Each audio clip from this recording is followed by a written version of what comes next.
Ang dasal natin, sana itong investigasyon ng ating presidente magkaroon ng magandang resulta.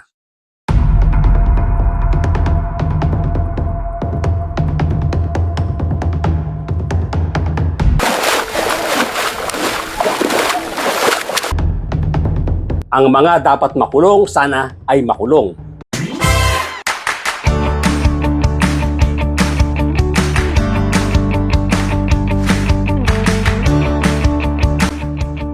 Doon po sa mga bago lang dito sa aking channel, kindly subscribe, kindly hit the notification bell, pati na rin yung like button, at pakishare na rin po para lumaki ang ating community. At tuloy-tuloy na po tayo sa ating topic for today. Kahit na nasa mataas na posisyon, kung may kasalanan ay dapat makulong. At sana maging mabilis at maganda ang gagawing pag-iimbestiga. Sabi nga, dapat no stones left unturned dito sa investigasyon na to. At panalangin natin, isa na nga ang napangalanan si Mayor Benji Magalong na magiging parte ng mga investigating team. Sana ay pag itong week na to ay magsalita na si President Bongbong Marcos na ang maglilid nga nito ay si General Nicolas Torre. Lessons learned. Sana itong mga papasok sa politika ay huwag gawing negosyo ang public service. Huwag gawing negosyo ang public service. Huwag gawing negosyo ang public service. Another lesson, sana itong mga magulang ay turuang maging simple ang kanilang mga anak. Kung makikitaan nyo na masyadong magarbong display ng kanilang mga provision sa buhay, agad-agad po nating turuan na ito ay mali. Itong mga anak na tinatawag na Nepo babies, itong mga kababaihan na to, itong mga batang ito, kung tutuusin natin ay maliit lang ang kanilang kasalanan. Ang malaking kasalanan po dito ay hindi naturuan ng tama ng kanilang mga magulang. Lalong-lalo na kung kayo ay pumasok sa public service, kayo ay mga public servants, unang-una niyong ituturo sa inyong mga kapamilya ang pagiging simple, ang pagiging humble at yung hindi magpapakita ng karangyaan sa buhay. Kahit na kayo mga dati pang mayayaman, kung kayo ay papasok sa public service, turuan ninyong maging simple ang inyong mga kapamilya. Dahil nakasaad po yan, kasama po yan sa pinanunumpaan nitong mga public servant na to, na hindi po pwedeng kayo ay mag-display ng inyong yaman kahit na mayaman pa kayo. Kung kayo ay papasok sa public service, maging simple na po kayo. Yan po ay kasama sa inyong pinanunumpaan. Ngayon, pag-usapan natin itong mga Nepo babies. Kung tutuusin po, ako ay naaawa sa mga babaeng ito na binabash at inaatake sa social media. Dahil tayo po ay meron ding anak na babae, ang parents ay masasaktan sa mga nakikita nila. Marami magsasabi niyan na ito ay kasalanan nyo. Kung hindi nyo ginawa itong mga alleged crimes of corruption at hindi nyo pinabayaan na maging magarbo ang inyong mga anak, hindi sana ito mangyayari sa kanila. Pero gaya nga po ng sinasabi ko, I feel for the parents pagdating sa kanilang mga anak. Actually, hindi deserve ng mga bata ito. Hindi nila deserve ang nangyayari sa kanila. Kung naturuan po sila ng tama ng magulang, hindi nila gagawin yung ginagawa nilang pag-display ng kanilang wealth, ng garbo ng kanilang pamumuhay, yung mga travels, yung mga pagkain na kinakain nila, yung mga bags, yung mga pananamit, at kung ano-ano pang mga provisions na hindi basta-basta makukuha ng mga ordinaryong tao. Ito mas mura dito. Talaga? 500. Ito 500k. 500? Yeah. Sure na yun. Sure na. Okay. Dahil nasa Grand Hyatt tayo, feeling ko 50K. Oh shit. Feeling ko din, maliit na yun, no? Salamat, no? Swerte talaga ako palagi eh. Alam mo, both tayo mali. Ang liit ng mahula natin eh. 759,000. Shit. Nagpapanik ako, shit. Ako din. Nanginginig ako, sis, oh. Barya. Barya. Sorry. Kami na to.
Recently, mainit ang ulo ng taong bayan sa influencer na si Claudine Ko over her apparent lavish lifestyle in light of the fact that she's from a political family and also from a family of contractors. Si Claudine kasi pamangkin ni ako Bicol Representative Zaldico, yung dating chairman ng House Appropriations Committee na siyang nagre-review ng national budget. Sobrang makapangyarihan ng komite na yan. Tatay ni Claudine ay si Christopher Quito Ko, na dating congressman din for ako Bicol. Christopher is a co-founder of both Sunwest and Hightone, yung dalawang kumpanyang kasama sa listahan ng Pangulo ng top 15 flood control contractors sa bansa. Hindi po dapat ganyan. Lalong-lalo na nga kung nasa public service ka.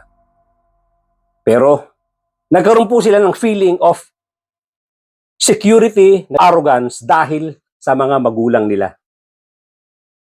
Kung ito po ay naturuan ng tama, kung sinabi ng mga magulang na, anak, hindi ka pwede mag-display ng kung ano-anong yaman natin dahil tayo ay nasa public service.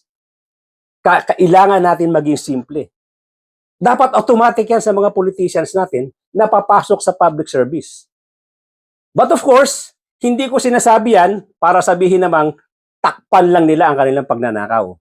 Unang-una pong requirement dyan, kung ikaw ay papasok sa public service, wag kang magtatangkang magnakaw, wag mo i-consider na kaya ka papasok dyan ay parang gagawin mo tong negosyo.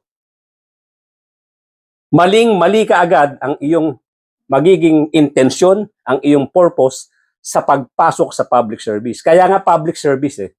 Kaya nga public servant ang tawag sa inyo. Dapat kayo magserbisyo sa publiko. Ang masakit po rito, sa mahabang panahon na nangyayari dito sa atin at sa maraming parte ng daigdig, pumapasok ang maraming politicians sa pagiging public servant para nga magnakaw. Yan po ang masakit. Pero sa ngayon, nasa tama pong direksyon ang ginagawa ni PBBM, kaya nga po kailangan niya ng suporta dahil siya pa lang po ang presidenteng nagsalita ng ganito ka-daring. Ever since dito sa Pilipinas, alam na po natin yan na matagal na nangyayari ang nakawan na yan. Ang korupsyon na yan sa mga government projects, matagal na po yan. Nagiging sobrang garapal na lang ngayon. Ang kakapal na po ng mukha talaga. Dahil nga, ang perception nila kay PBBM ay weak leader. Tumanim sa isip nila yung mga sinasabi nitong mga Dutertes. Itong si Digong Duterte, itong sila Pulong Duterte, sila Baste Duterte, at si Sara Duterte. Laging lumalabas sa bibig nila na itong si PBBM ay weak leader. Kaya po naging ganito ka-daring, ganito kagarapal ang nakawan ngayon dito sa term ni President Bongbong Marcos. Kaya nga po, this is the chance of our president to prove these people wrong.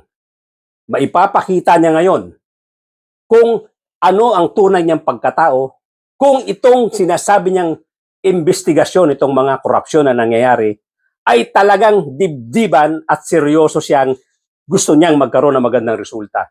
Napakaganda po niyan.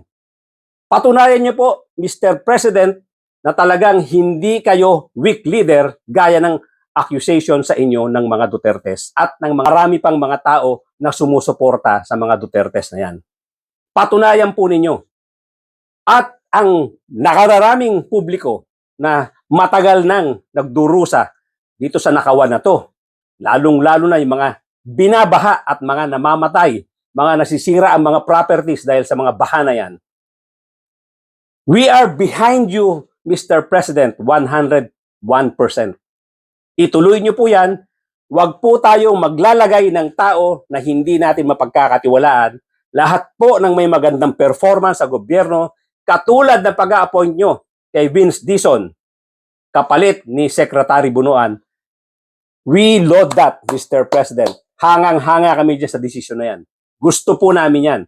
At yung lumalabas na balita na isa sa mga magiging miyembro ng investigating team na yan ay si Mayor Benji Magalong. Palakpakan po ulit tayo dyan. Mga kapatid, mga kababayan, kailangan nating suportahan ang ating presidente sa kanyang kinikilos at sa kanyang pinaplanong ito. Huwag po natin i-bash ang kanyang mga ginagawa, lalong-lalo na tungkol dito sa pag-iimbestiga.